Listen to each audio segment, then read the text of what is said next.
যে মানুষটি সারা দেশে ভেজাল বিরোধী অভিযান চালিয়ে কোটি কোটি মানুষের ভালোবাসা পেয়েছিলেন, যে মানুষটির নাম শুনলে বড় বড় দুর্নীতিবাজদের বুক কেঁপে উঠত, সেই সাহসী ম্যাজিস্ট্রেট সারোয়ার আলমের হাত আজ পুড়ে গেল। কিন্তু কিভাবে? কোনো বড় রাজনৈতিক নেতা বা কোনো শীর্ষ সন্ত্রাসের পেছনে লেগে নয়, বরং তিনি হাত দিয়েছিলেন এমন এক জায়গায় যেখানে হাত দিতে বাংলাদেশের সরকার বা প্রশাসনও ভয়ে কাঁপে। ঠিক ধরেছেন দর্শক, তিনি হাত দিয়েছিলেন মাজারের দান বাক্সে। আর সেই অপরাধে মাত্র কয়েক ঘন্টার ব্যবধানে তাকে তার পদ থেকে সরিয়ে দেওয়া হলো। এক রাতের ব্যবধানে একজন সৎ এবং সাহসী জেলা প্রশাসককে যেভাবে প্রত্যাহার করা হলো, তা দেখে এখন পুরো দেশের মানুষ আজ স্তব্ধ। এই ঘটনা প্রমাণ করে দিল এই দেশে মাজার পূজারী আর মাজার মাফিয়াদের ক্ষমতা আসলে কতখানি। সরকার, প্রশাসন কিংবা আইন কোনো কিছুই যেন এই মাজার সিন্ডিকেটের উপরে নয়। আজ আমরা বোঝার চেষ্টা করব এই মাজার পূজারীরা এই দেশে এত ক্ষমতা কোথায় পায়, কেন আমাদের দেশের প্রশাসন আর এই সরকার এই মাজার মাফিয়াদের কথায় উদ্বস করে। পুরো ভিডিওটি শেষ পর্যন্ত দেখুন, কারণ আজকের এই আলোচনা আপনাদের চোখ খুলে দেবে। ঘটনাটি ঘটেছে সিলেটে। আপনারা অনেকেই জানেন ২৭তম BCS এর অত্যন্ত জনপ্রিয় এবং আলোচিত কর্মকর্তা সারোয়ার আলম সিলেটের জেলা প্রশাসক বা ডিসি হিসেবে দায়িত্ব পালন করছিলেন। দায়িত্ব নেওয়ার পর থেকেই তিনি সিলেটের নানা অনিয়ম দূর করতে একের পর এক ব্যতিক্রমী উদ্যোগ নিচ্ছিলেন। কিন্তু গত 12 জুন তিনি এমন একটি সিদ্ধান্ত নেন যা তার পুরো কেরিয়ারের জন্য কাল হয়ে দাঁড়ায়। সারোয়ার আলম সিলেটের বিখ্যাত হযরত শাহজালাল রহমতুল্লাহি আলাইহি ও হযরত শাহপলান রহমতুল্লাহি আলাইহির মাজার পরিদর্শনে যান। সেখানে গিয়ে তিনি দেখেন মাজারগুলোতে প্রতিদিন লাখ লাখ টাকা দান হিসাবে আসে। সাধারণ মানুষ তাদের মনোবাসনা পূরণ করার জন্য কিংবা ভক্তি থেকে কোটি কোটি টাকা মাজারের দান বাক্সে ঢেলে দেয়। কিন্তু আশ্চর্যের বিষয় হলো, এই কোটি কোটি টাকার আয়ের কোনো স্বচ্ছ হিসাব কোথাও নেই। এই টাকা কোথায় যায়, কে খরচ করে, কিভাবে খরচ হয়, তার কোনো জবাবদিহিতা ছিল না। একজন সরকারি ম্যাজিস্ট্রেট হিসেবে সারোয়ার আলম এই বিশাল অনিয়ম সহ্য করতে পারেননি। তিনি ঘোষণা দেন জনস্বার্থে মাজারের আয়ের হিসাব এবং জবাবদিহিতা নিশ্চিত করতে হবে। যেমন কথা তেমন কাজ। গত বৃহস্পতিবার জেলা প্রশাসনের পক্ষ থেকে মাজার এলাকায় একটি বড় অভিযান চালানো হয়। প্রশাসন মাজারের 100 বছরের পুরনো এবং অস্বচ্ছ দানবাক্সগুলো সিলগালা করে দেয়। তার পরিবর্তে সরকারি তত্ত্বাবধানে নতুন দানবাক্স বসানো হয়। শুধু তাই নয়, 100 বছর ধরে চলে আসা মাজারের সেই ঐতিহাসিক 3টি বড় ড্যাগ যেখানে মানুষ টাকা পয়সা ছুড়ে দিত, সেগুলো সিলগালা করে দেওয়া হয়। টাকা চুরি এবং অনিয়ম বন্ধ করার জন্য সারোয়ার আলম নতুন দানবাক্সের সুরক্ষায় আনসার সদস্য নিয়োগ করেন এবং পুরো এলাকায় CCTV ক্যামেরা বসানোর উদ্যোগ নেন। এর পাশাপাশি মাজারকে কেন্দ্র করে যে মাদক, গাঁজা এবং অসামাজিক কর্মকাণ্ডের বিশাল আসল বস্তু, তা বন্ধ করার জন্য তিনি অত্যন্ত কঠোর অবস্থান নেন। সাধারণ মানুষের চোখে এটি ছিল অত্যন্ত সাহসী এবং চমৎকার পদক্ষেপ, কারণ আল্লাহর অলির মাজারে টাকা কেন গুটি কয়েক মাজার পূজারী বা খাদেমের পকেটে যাবে? এই টাকা তো এতিম, মিসকিন আর জনকল্যাণে ব্যবহার হওয়া উচিত। কিন্তু এই ভালো কাজটি সারোয়ার আলমের জন্য বিপদ ডেকে আনলো। মাজারের দান বাক্সে হাত দেওয়ার সঙ্গে সঙ্গে মাজারের ভেতরের সিন্ডিকেট এবং মাজার পূজারীদের ব্যবসায় বড় ধাক্কা লাগে। তারা বুঝতে পারে এই ম্যাজিস্ট্রেটকে যদি থামানো না যায়, তবে তাদের কোটি টাকার অবৈধ বাণিজ্য চিরতরে বন্ধ হয়ে যাবে। তারা তখন অভিযোগ করতে শুরু করে যে প্রশাসন নাকি 100 বছরের ঐতিহ্য ভেঙে মাজারের উপর জোরপূর্বক নিয়ন্ত্রণ প্রতিষ্ঠা করছে। এর পরের ঘটনাটি সিনেমাকেও হার মানায়। এই মাজার পূজারী আর তাদের পেছনে থাকা অদৃশ্য শক্তিশালী মহল প্রশাসনের উপর এমন প্রচণ্ড চাপ সৃষ্টি করে যে স্বয়ং সরকারও তাদের সামনে মাথা নত করতে বাধ্য হয়। মাত্র কয়েকদিনের ব্যবধানে গত রোববার জনপ্রশাসন মন্ত্রণালয় থেকে একটি জরুরি আদেশ জারি করা হয়।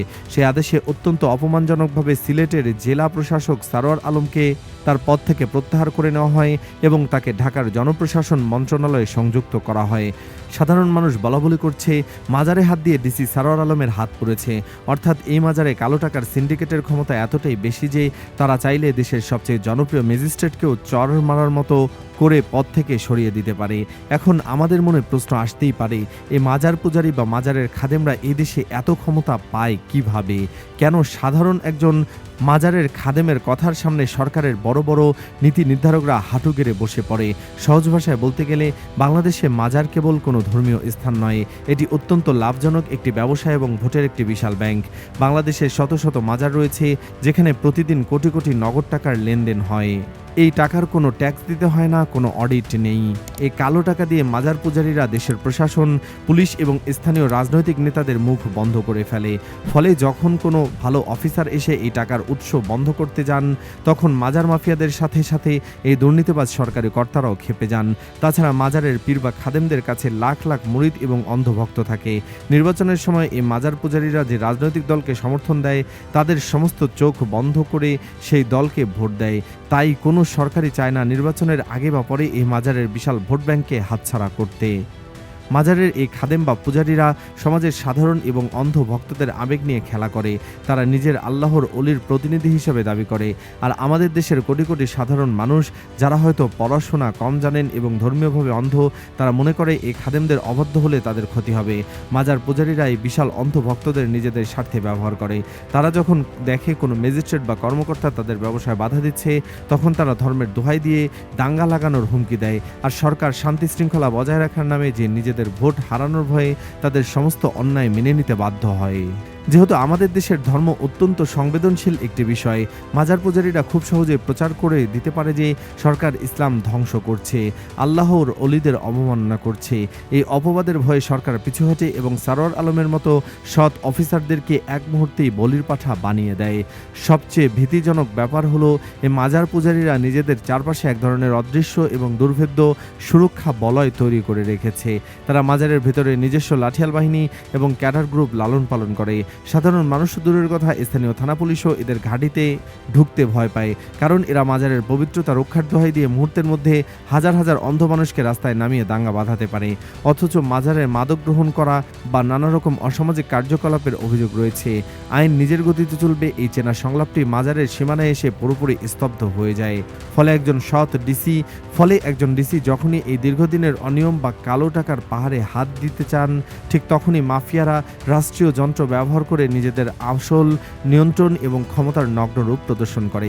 ম্যাজিস্ট্রেট সারোয়ার আলমের এই পরিণতি আমাদের সমাজের একটি অত্যন্ত কুৎসিত চেহারাকে সামনে এনে দাঁড় করিয়েছে। যে মানুষটি সাধারণ মানুষের অধিকারের জন্য নিজের জীবন বাজি রেখে কাজ করেছেন, আজ মাজারে মক্কেলদের স্বার্থের কারণে তাকে অপদস্থ হতে হলো। মাজার পূজারীরা আজ প্রমাণ করে দিল যে এই দেশে আইনের শাসনের চেয়ে মাজারের কালো টাকার শাসন অনেক বেশি শক্তিশালী। যদি একজন সৎ জেলা প্রশাসকের এই দশা হয়, তবে ভবিষ্যতে আর কোনো সরকারি কর্মকর্তাকে মাজারের দুর্নীতি, মাদক বা অনিয়মের বিরুদ্ধে কথা বলার সাহস পাবেন। প্রশাসন যদি এই ভণ্ড মাজার পূজারীদের কথায় উঠবস করে, তবে এই দেশের সাধারণ মানুষের নিরাপত্তা কোথায়? প্রিয় দর্শক, আপনার কি মনে হয় ম্যাজিস্ট্রেট সারোয়ার আলমকে মাজারের দান বাক্স সিলগালা করার অপরাধে সরিয়ে দেওয়া কি ঠিক হয়েছে? এই মাজার মাফিয়াদের ক্ষমতার অবসান কিভাবে সম্ভব? আপনার মূল্যবান মতামত নিচের কমেন্ট বক্সে অবশ্যই লিখে জানান। ভিডিওটিতে ভালো লাগলে লাইক দিন এবং সত্যটি সবার কাছে পৌঁছে দিতে এখনই শেয়ার করুন।